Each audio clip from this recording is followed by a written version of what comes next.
Hello and welcome back to Canadian Boxing Hub. Wanted to jump on today to discuss the saga between Johnny Fisher, Gareth A. Davies, Spencer Oliver, Big John Fisher in the fallout from the first Dave Allen match.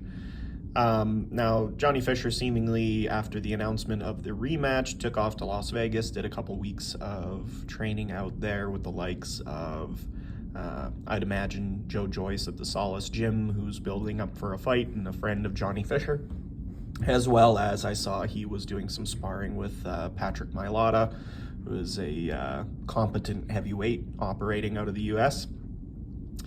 Johnny's now back in the UK, and he's been doing a bit of a media junket with his promoter Eddie Hearn. Went on TalkSport yesterday and seems to be in a further state of denial about the first fight than ever before. He was on TalkSport and they watched back the reaction of Gad and Spencer Oliver at the end of the first fight, where they say things such as, diabolical scorecards, it's a disgraceful, scoring performance by the judges here. There's only one winner in this fight type of thing, admitting Johnny won the first four rounds clearly, but after the 10-8 in the fifth, there was only maybe one round to be given to Johnny Fisher at a stretch the rest of the fight. This is also how I saw the fight. I saw rounds 1 through 4. He was on the front foot, more busy, landing more shots, even though a lot of them were landing around the gloves. Not necessarily connecting clearly, not necessarily affecting Dave to a great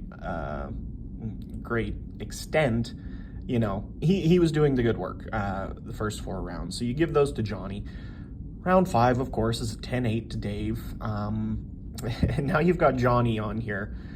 So he watches back the reaction of Gareth and Spencer and says, this is one of my first times watching it back. And of course they've, fed into the hysteria. Gareth isn't a judge, I'm getting punched in the head for a living, but, he also seems to be awfully incongruent in the fact that he's clearly very bothered by all of this. He thinks that Gareth is, a bad journalist, so is Spencer, because they've called this fight for someone other than himself. Of course, having an opinion differing from somebody is terrible, terrible journalism. You are supposed to agree with your friends. That is the way it's supposed to be, clearly. So, they've really crossed the line by saying that he lost the fight, even though in that very commentary they say things like, it's not Johnny's fault, he showed a lot of heart, this is the judging, you can't blame Johnny, he got through to the end, but the judges should know better. All reasonable, rational things. Not to say I'm the biggest Gad fan or the biggest Spencer Oliver fan, but, I think all of their comments in the wake of the fight were pretty realistic.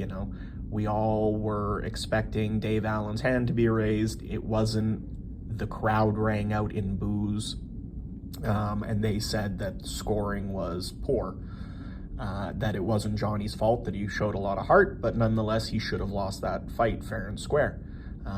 All very reasonable, rational things for someone to say, particularly journalists who are supposed to be, on the radio giving their opinions to people who are listening in.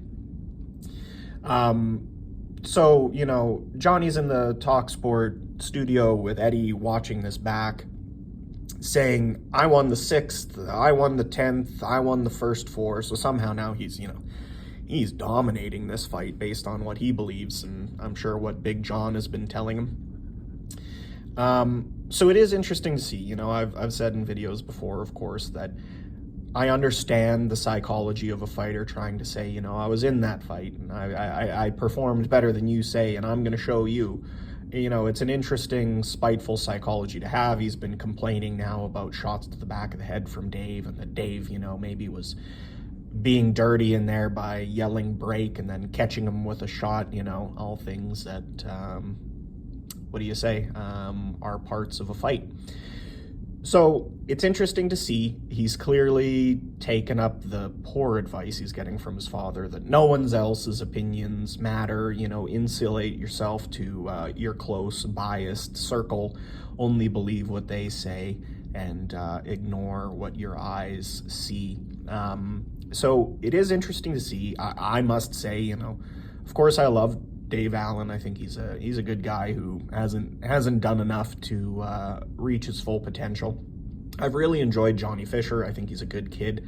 It is really disappointing though to see kind of the state of mind his father and maybe even Mark and Tibbs and others have put into him. I think Adam Morley with SJAM Promotions is another problem here that, you've got nothing to prove. You were in the right. You won that fight.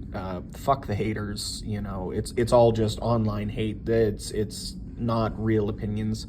Well, no, the reality is that the vast amount of real boxing fans who watched that fight know who won. And it's quite fair for people to say that they disagree with the judging. Nobody's saying anything about the heart or effort that Johnny Fisher put in that fight. So I don't think this mindset is going to help him in the rematch. Dave is unreliable in the sense that we don't know what kind of condition he's going to come in. He's talking the right game. He's up with Jamie Moore again doing a full camp, so it bodes well. But, anyone who's followed Dave Allen for years and years knows that, unfortunately, him being consistent is not where you would set your money.